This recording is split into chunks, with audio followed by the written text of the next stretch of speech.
ನಿಂಬೆಹಣ್ಣು ಅನ್ನ. ಬೇಕಾಗುವ ಸಾಮಗ್ರಿಗಳು: ಬೇಯಿಸಿದ ಅನ್ನ 2 ಕಪ್, ಅನ್ನ ಗಟ್ಟಿಯಾಗಿರಬಾರದು.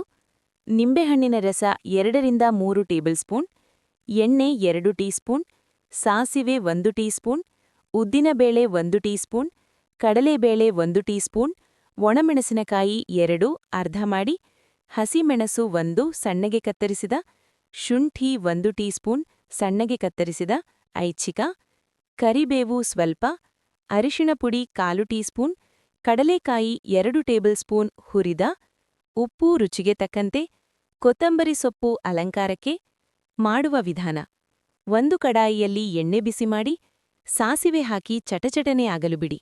ನಂತರ ಉದ್ದಿನಬೇಳೆ, ಕಡಲೆಬೇಳೆ ಹಾಕಿ ಬಂಗಾರದ ಬಣ್ಣ ಬರುವವರೆಗೆ ಹುರಿಯಿರಿ. ಒಣಮೆಣಸಿನಕಾಯಿ, ಹಸಿಮೆಣಸು, ಶುಂಠಿ ಮತ್ತು ಕರಿಬೇವು ಸೇರಿಸಿ ಸ್ವಲ್ಪ ಹುರಿಯಿರಿ. ಅರಿಶಿಣ ಪುಡಿ ಮತ್ತು ಉಪ್ಪು ಸೇರಿಸಿ ಚೆನ್ನಾಗಿ ಕಲಸಿ. ಈಗ ಬೇಯಿಸಿದ ಅನ್ನ ಸೇರಿಸಿ ನಿಧಾನವಾಗಿ ಮಿಶ್ರಣ ಮಾಡಿ. ಗ್ಯಾಸನ್ನು ಆರಿಸಿ, ನಿಂಬೆಹಣ್ಣಿನ ರಸ ಹಾಕಿ ಚೆನ್ನಾಗಿ ಕಲಸಿ. ಮೇಲಿಂದ ಹುರಿದ ಕಡಲೆಕಾಯಿ ಮತ್ತು ಕೊತ್ತಂಬರಿ ಸೊಪ್ಪು ಹಾಕಿ. ರುಚಿಯಾದ ನಿಂಬೆಹಣ್ಣು ಅನ್ನ ತಯಾರ್.